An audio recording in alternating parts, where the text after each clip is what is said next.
that. All right, joining us in the Zoom room, we've got Dr. Felix Cabrera. Good morning, Doc.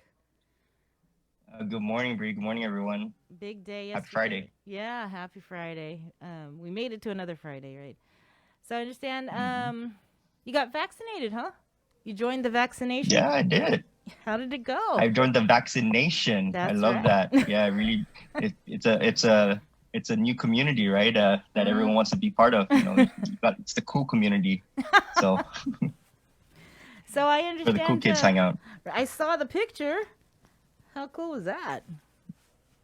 Yeah, how cool is it that I had the honor of the our governor actually giving me my inoculation, and I thought that was pretty cool. When you think about the governors of all the states and territories throughout the country, we our governor's a licensed registered nurse, and she was more than qualified to give the vaccine, and she did it well. I barely felt a thing, and she whispered in my ear or whispered loudly. I haven't given a shot in 40 years, but I had every faith in her and the reason why is because I watched what she was doing. She was observing all the nurses and really retraining and making sure that she had her competencies checked over and went through the whole process and in the end it's a fairly simple process, honestly. But and really where the professional part comes into play is mostly observing after. And there was a team of us that were able to do that. So she was in good hands. She did everything perfectly. But really, I was the practice because the real patient she wanted to inoculate was Dr. Mike Cruz, and so he was right after me. And so Wow. when I gave him the okay, that's when it was his turn. Mm-hmm. So you got the vaccine. Obviously you look like you're doing all right. No side effects or anything. Yeah, I haven't grown a tail. My DNA still seems to be very intact. Still have 5 fingers, 10 fingers. So we're still doing good so far. So what about over you got inoculated over at GRMC? Yes, I Yes, did. okay. So can you kind of give us a rundown of what happened at GRMC, because we know that vaccines were given to GMH, and according to Lillian Posadas, Dr. Jolene Uggan was the first person to get the vaccine there.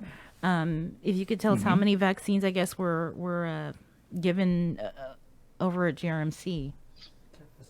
Yeah, so of course, as we know that both GMH and GRMC, as well as Okudu High School and Northern Region Community Health Center, are the main vaccination sites for this Phase 1A group, which is primarily the healthcare workers and first responders and frontline workers. And so basically, right now, there's more than enough vaccine for everyone in this industry who wants to have a vaccine can get a vaccine within short order.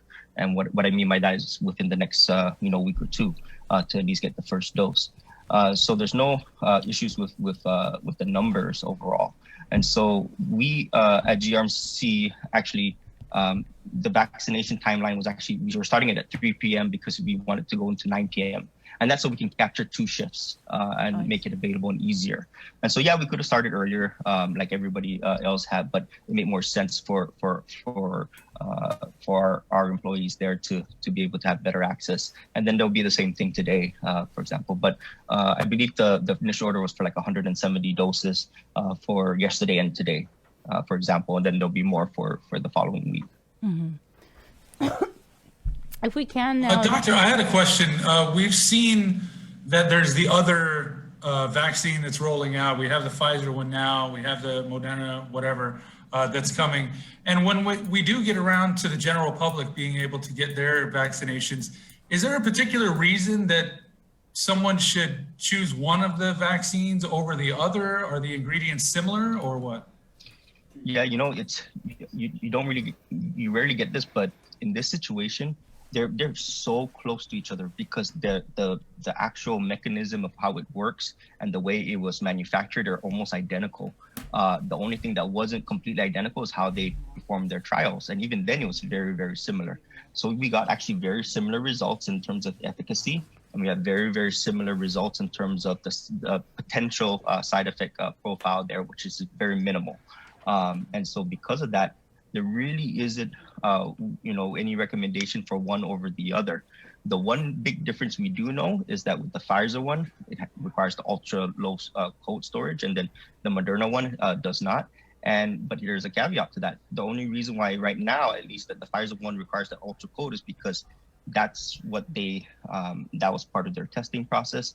They're going to do continued testing process because maybe in the future they won't even need that if they can prove that it's stable enough that it can be just like the Moderna, because theoretically it should be just like the Moderna one that doesn't need the ultra low. So that only makes it even easier to distribute. Mm-hmm. Everybody has so many questions about this vaccine. A lot of people are still kind of leery, kind of concerned. And so that's why I wanted to bring you on. I know we kind of went through this a couple weeks ago when you were last on, but there's so many different people that have, like I said, so many questions. And so I wanted to start with what do you need to know before you get this vaccine? Sure, and thank you, Bree. That I don't think we can talk about this enough in honesty, because there's a lot of misinformation that's out there. There's a lot of very, very good information out there, and we want to make sure that people have the right information to make the best informed decision for themselves, and that's important. But what's even more important is to understand that your decision affects everybody else as well, because yes, the risk is not zero in taking the vaccine, but the benefits are tremendous. And it's not just for you, but it's protecting your family, it's protecting our community. And there's rarely a vaccine that comes along that where you can say, I took that vaccine to save lives, to save other people's lives that I don't even know their names. And we have this opportunity now to do that. And so we can wear these pins and be very proud that we're part of this group and enter this vaccination. And so, to go with to answer your question there, what do you need to know? Now, there are some legitimate reasons why some people should not get this vaccine, at least not yet. And it's not because like, oh my gosh, pregnant women, if you get it, you're gonna, something bad's gonna happen. It's just that they haven't done enough studies yet in women who are pregnant. Typically, vaccines like this, like we give all pregnant women the flu vaccine. And in fact, we really, really recommend it because the risk of getting the flu while pregnant is extremely much worse than the potential risk of getting the flu vaccine. So that's how we always have to look at it. So basically, what do you need to know? Are you pregnant or planning to be pregnant? Are you breastfeeding or planning to breastfeed? So those two, right now it's if you're it's for 16 years and older. And again, it's just because there hasn't been enough studies in the younger. And so, so those are the basic parts there. And then, it'll be pretty obvious when your group comes next. And when I mean your group is if you're in a particular industry or if you're in a particular risk group category, and sometimes that just means your age.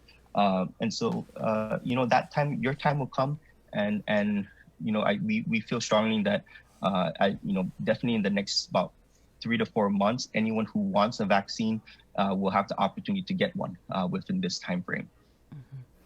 Mm-hmm. Side effects. Yeah. So side effects. So I'll admit one that I'm having right now. I'm a little sore. And just about every single vaccine I've gotten a little sore there, especially even the day after. And it just feels like somebody, gave me a buddy punch right there. Mm-hmm. But it's nothing that can't, prevent me from doing my work. And I expect it to be probably gone by tomorrow. What we know is that in terms of the side effects that are seen, it's not so much what you get on the first dose. It's more of what happens on the second dose. And that's because you have to remember that these side effects are actually sometimes very, very good. You actually want some of this because it means your body's actually responding. It's actually going to work. And it's like studying, really hard for a test and feeling tired from that, or working out at the gym really hard and then being tired from that. Mm-hmm. That's what your body's feeling. So fevers can sometimes be very good, especially if it's with a vaccine. And there's some arguments that maybe not even if you could hold off, if you can deal with the fever, don't take Tylenol, don't take a antipyretic or ibuprofen, something like that. Ride it out if you can, because that's your body really actually doing the work that's necessary. But if it becomes up to a point where you can't do things that you need to do at work or around the house or what have you, then maybe you can take those medications to make you feel a little bit better and to ride the wave. But what we know is that, especially with the Pfizer vaccine, this first one, is that after the second dose, about 4% of people who get this vaccine have fatigue, and in some cases classified as severe fatigue, and that's usually the following day.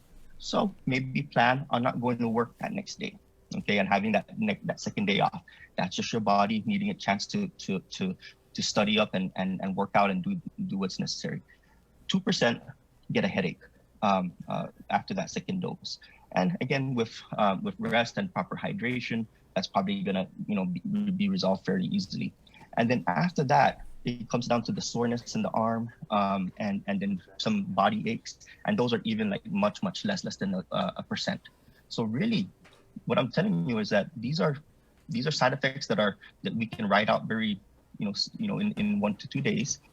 That's not gonna cause you to it's not lifelong side effects. It's not something that we should be really afraid of. And what we do know is these vaccines, these side effect profiles are very, very similar, and even better in some cases than a lot of viral vaccines that we already are taking. Influenza vaccine, polio, measles, shingles vaccines, for example, HPV. So it's not that much different than those, and so we can take comfort in that, and that it's been studied in a rigorous way to identify that. Andy, anytime you want to jump in, feel free. I saw a video, a Canadian allergist. She was talking about the common misconceptions and all that, and she kind of went through the ingredients of the vaccine. And she was saying that, don't worry too much about allergies to these, because if you have that allergy, your doctor is well aware of it. I believe it was polyethylene glycol or something like that.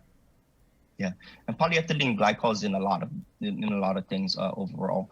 But what we worry about is, at least right now, at least early, is that people who have a history of anaphylactic shock, like if they get a bee sting and then they almost die and they need that EpiPen to stab into, like those people are already very susceptible to any foreign item that goes into them and causes that reaction. So so because of that, they're saying, hey, if this is the case, if you're going to get it, make sure you're in a clinical setting so that there can be a rapid response, and because these things can be overcome, and you'll still get immunity from it. But again, it's risk versus benefit. Whereas, if that's too much of a risk, maybe those are people who shouldn't be getting this at this point. But if you think that, I have seasonal allergies, I shouldn't get it, that's not a good reason.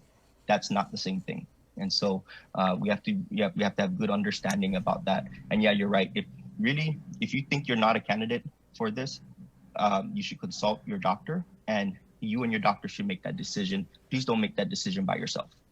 So ideally, everyone should ask their doctor if they should take it and not get their article from Facebook to determine it.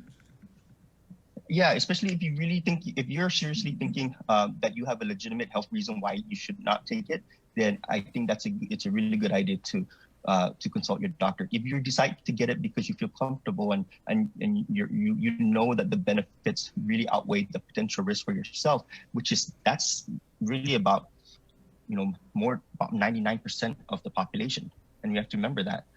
Then really you should move forward in this manner, in that, understand that that's safe. I myself, I have comorbidities. I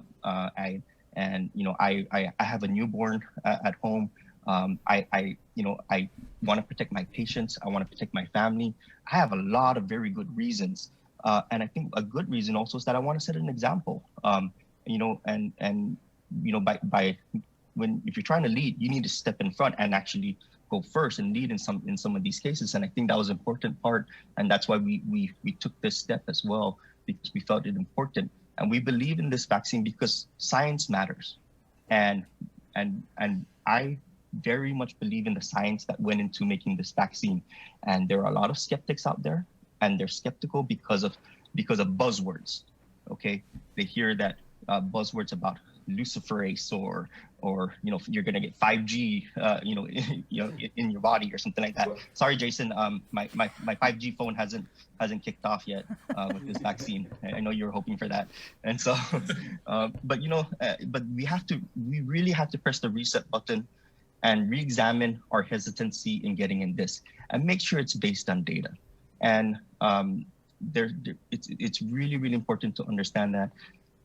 Just two quick reasons why this vaccine came by so fast. It's not because of politics. It's not because of pressure. It's because of two main things. Is that this new version, the mRNA, which is not that new, it's been studied for over a decade. It's just that it now has the opportunity to actually put in play. That process to manufacture that is actually so much easier than a traditional vaccine. It's way faster, just inherently by itself. And then the second part is because COVID is so infectious, that phase 3 trial that usually takes years sometimes, which like for HPV or HIV, you have to take years to see if people get those diseases naturally. You find out in months whether or not they catch COVID because it was so rampant. And so that also made the vaccine much faster to come online, and so that we can understand its efficacy. So we have to understand that part there, and that think about this. This is probably the most scrutinized and analyzed vaccine ever in human history, that's been done on a public setting and have so many scientists looking at it. And so I think we should really take some comfort in understanding that part, and knowing that there's been so many people that have our back, that are doing this for the right reasons and for the safe reasons, with safety first in mind. So if you can get it when your time comes up. And I'm still waiting to hear from my nephrologist if I'm able to take it. So there are a lot of people out there that just cannot take it for whatever reason. And so how important is it for us that people that are able to get vaccinated? I think it's, what's really important is that in these trials, so let's first understand how big these trials were. Just the Pfizer one by itself, they included about 44,000 people in the trial. And this included people from across the United States, Argentina, Brazil, and South America. That's a pretty good spread. And in fact, it even included about 0.2% of native Pacific Islanders. And so that's, a decent representation as well in there. And so when you think about how big that is, there's also a well representation of different comorbidities as well. People with diabetes, with kidney problems, with liver problems, cancer, immune issues. So it was a pretty good representation there. And there is nothing that they have found that makes you say that if you have this chronic condition, you can't take this vaccine. And we're talking about the common ones. And just Andy, by you just mentioning that you have a nephrologist, I assume that there's a kidney issue that is being addressed. And so right now, in fact, even more so, you should get it, and because it's going to protect you from any complications. And so you're probably going to be higher on the list because of that, because we want to protect you, and we know that you'll in turn help protect the rest of the community. It's good to hear, Doc. I'm actually happy you said that. Thanks. Feel better about it now. Yeah. He just saved you a doctor's. Yeah. Yeah. I wanted to ask Doc, say for example, I took a flu vaccine within the past 2-3 weeks, or any other vaccine. Would you recommend that I still take this Pfizer vaccine, or would that preclude me from? Yeah. Yes, definitely. And the reason why is because there is no contraindication or worry about them, fighting against resources or sorts, because they're going to work in their own process, and they're going to do their own things in a different parallel system.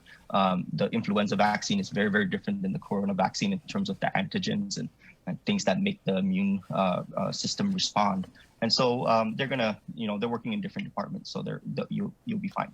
Okay. Yeah, I wasn't sure if that was possible. So if I take the vaccine, and between the 3 weeks, can I still get COVID? Yes. So let's be very clear. You can still get COVID. And the thing is that even after the first vaccine, your risk of getting COVID actually drops, a fair amount. In fact, now we're thinking even 50%. By the time you get your second vaccine, a week after that, the risk of getting COVID is now dropped down to about 5%.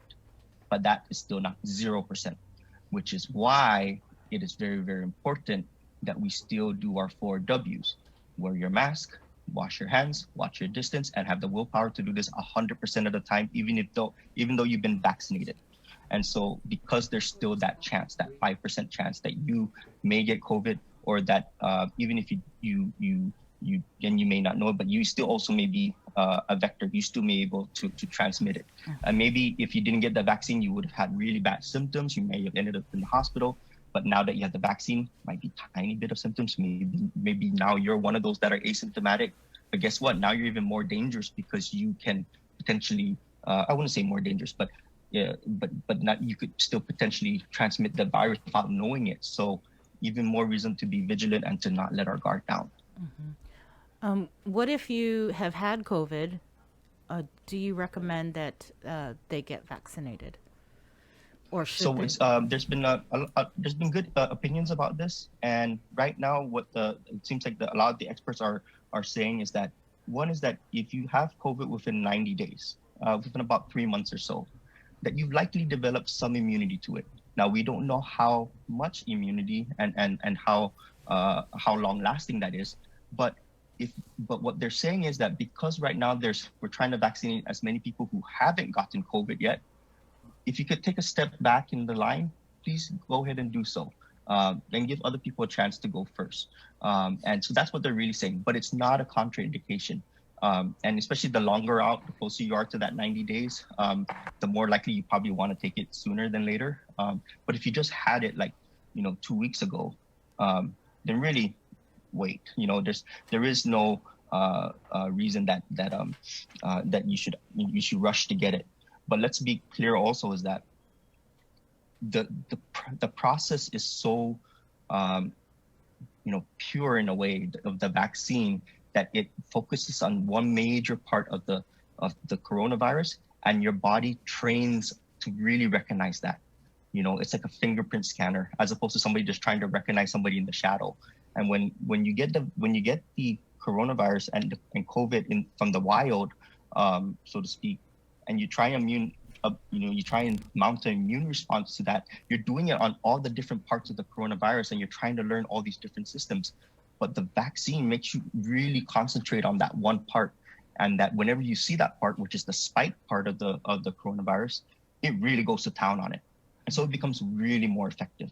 And then with that booster shot that you get, the second shot, you become even better at it. And so we don't know if that's going to last, how long that lasts. So far, we're seeing it lasting for more than 4 months, because they're still following these people in the trials, in the phase 3 trials. And at worst, that's going to happen is that we're going to need a booster shot every year, at the worst. But maybe nothing at all. Maybe it's just these 2, and then that's it. So we'll see. But that's actually that's why they're still really recommending the vaccine, even for those who have gotten COVID at some point. And so but that that will play out more as we see over the next few months. We do have another question from one of our viewers. What is the difference between the first shot and the second shot? So specifically for the Pfizer and the Moderna, there's absolutely no difference. It's the exact same vaccine, and it's with the exact same dose. Now, the third one that's going to likely be coming online is the AstraZeneca, the one that's associated with Oxford University. That one, the only difference in that is that the first dose is half a dose, and then the second dose is the full dose. And that's just a different, a little bit of a different process. But in the end, they're both, either way, is just as similar efficacy. And so that's really it. You're just getting the same thing. Mm-hmm. No, I meant I just in case this is what she meant, the first shot of the Pfizer and the second shot of the Pfizer vaccine. Is there any difference or no? Yeah, there is no difference. Okay. It's the same vial. You can take it out of the same lot, and so there is no difference in the type. Okay, so it's not like a bigger needle or anything like that. No, no, no bigger needle, nothing. Same site. You can give given the exact same site. Everything can be exactly the same. All right. Andy, Maybe the governor will give it to me at the second time also. was there anything else that you want to make sure people know about? This is, I think, really important that we have to understand is that, we keep hearing that the light at the end of the tunnel, this light is really more like a speckle. It's a spark at the end. And at least now we know we're walking in the right direction. But make no mistake, we're still deep in the tunnel. Right now, the country has over 300,000 deaths related to COVID. The Institute of Health Metrics and Evaluation has predicted by the end of winter, there will be over 500 deaths in America related to COVID. If we do this rapid rollout of vaccines, you know what that number drops down to? About 480. So even with rapid rollout, we're still going to lose approximately 180,000 more lives in this country. That's with these vaccines being rolled out in 3 months, 3 to 4 months. So think about that. Vaccines are a long-term prevention strategy. We're trying to eradicate coronavirus. This is that plan. The 4 W's is the right now prevention strategy. Okay, so wash your hands, watch your distance, and wear your mask, and have the willpower to do it 100%, even if you've been vaccinated. I think that's an important message because we are heading into Christmas and the holidays, and I know from Thanksgiving, everybody was waiting to see, are we going to see a surge in cases, and so with Christmas just right around the corner, and then followed by New Year's, and the vaccine's not available to people in the community. I guess your message to the community about that. And so the last thing I'll just say is that, experts say that we need about 70 to 80% of the community to have immunity to COVID before we can really have this pandemic truly under control. For Guam, that means about 125,000 people have to be vaccinated. So, that's still a massive operation that has to occur. And that's gonna, it's gonna take time for that to happen. And so I think we'll get there, and I think we'll do it beautifully. But it's going to take time and patience, and we just have to make sure that we don't lose lives in between that time, and we know how that works right now. And so let's all do that, and let's give each other that Christmas gift. All right, thanks, Doc.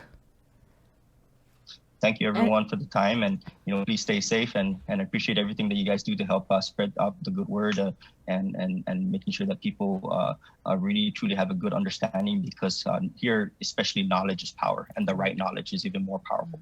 Well, I'll probably be calling you again next week to continue to get information out. Sure. Thank you. Yeah, absolutely. All I'm right. happy to do it. Merry Christmas. Merry Christmas, everyone. Thank you again. Okay, bye. Bye. Okay, so that was Dr. Felix Cabrera providing information about the Pfizer vaccine, on why you should take it.